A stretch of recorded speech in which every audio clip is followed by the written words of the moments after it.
गरीब किसान का बेटा बढ़ा रहा देश का गौरव। चंद्रयान-3 को ट्रैक कर रहा यूपी के गांव का लड़का।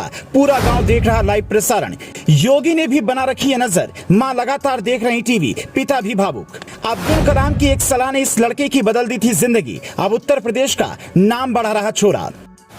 जब भारत ने अपना पहला रॉकेट बनाया तो उसके पुर्जे लाने के लिए बैलगाड़ी और साइकिल का इस्तेमाल हुआ था, क्योंकि सरकार ने बजट ही नहीं दिया था। लेकिन ओमी भाभा और अब्दुल कलाम जैसे नए खून और जोश वाले वैज्ञानिकों को देश के लिए कुछ कर गुजरने की ललक थी। वो हर हाल में अपना प्रोग्राम आगे बढ़ाना चाहते थे। उसी जोश को और हाई करते हुए अब गाँव खेड़ों से निकलकर युवा वैज्ञानिक बन रहे हैं। ऐसे ही एक वैज्ञानिक है धर्मेंद्र प्रताप यादव, जो यूपी के फिरोजाबाद जिले से आते हैं और वहाँ एक छोटे से गांव टिकरी के रहने वाले हैं।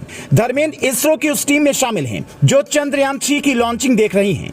इसमें वो भारतीय स्पेस क्राफ्ट को ट्रैक कर रही हैं। मतलब आप तक जो खबरें पहुंच रही हैं कि चंद्रयान-3 कहां पहुंच गया है और चांद पर कब तक लैंड करेगा, वो धर्मेंद्र ही दे रहे हैं। उनके गांव टिकरी में इस वक्त खुशी का माहौल है और गांव के बूढ़े बच्चे सब टीवी से चिपके हुए हैं। उनके माता पिता भी लगातार टीवी देख रहे हैं और अपने बेटे पर गर्व कर रहे हैं। धर्मेंद्र यादव के पिता शंभू दयाल टिकरी गाँव में किसानी करते हैं और माँ कमला देवी गृहिणी है। धर्मेंद्र ने NIT जालंधर से M.Tech किया है। अब इसरो में वरिष्ठ वैज्ञानिक के रूप में अपनी सेवाएं दे रही हैं। धर्मेंद्र की मैं लगातार टीवी के आगे बैठी हैं। उन्होंने कहा कि बेटा देश के लिए काम कर रहा है। इससे ज्यादा गौरव की बात और क्या हो सकती है।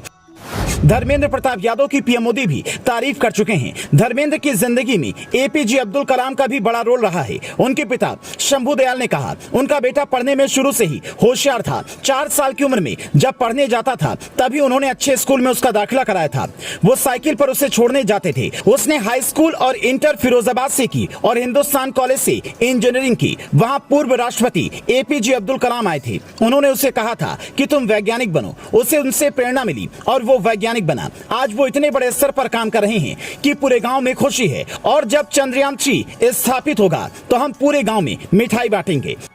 यही भारत की पहचान है। पिता खेत में देश के लिए अन्न उगाता है और उसका बेटा देश के लिए या तो सीमा पर लड़ता है या फिर धर्मेंद्र की तरह आसमान में लड़ता है। इसरो के इस मून मिशन पर भारत ही नहीं बल्कि दुनिया भर के वैज्ञानिकों के साथ साथ आम लोगों की नजरें टिकी हुई हैं। सोशल मीडिया पर चंद्रयान ट्रेंड कर रहा है, जहां लोग अलग अलग तरीके से अपनी खुशी बयां कर रहे हैं। इन सब के बीच चंद्रयान-3 की सफलता के लिए काशी हरिद्वार में हवन पूजन हुआ तो तमिलनाडु के रामेश्वरम में प्रार्थना की गई। पुणे के सिद्धिविनायक मंदिर में भी लोगों द्वारा पूजा अर्चना हुई। देश के कोने कोने से हर तबके के लोग मून मिशन के सफल होने की कामना कर रहे हैं। चांद की सतह पर सॉफ्ट लैंडिंग यानी कि बेहद आराम से उतरने में कामयाब होने के बाद अंतरिक्ष के क्षेत्र में भारत की ओर से ये बड़ी छलांग होगी, क्योंकि दुनिया का कोई भी मुल्क अब तक चांद के इस हिस्से पर सॉफ्ट लैंडिंग करने में सफल नहीं हो पाया है। Bureau report, leading Bharat TV.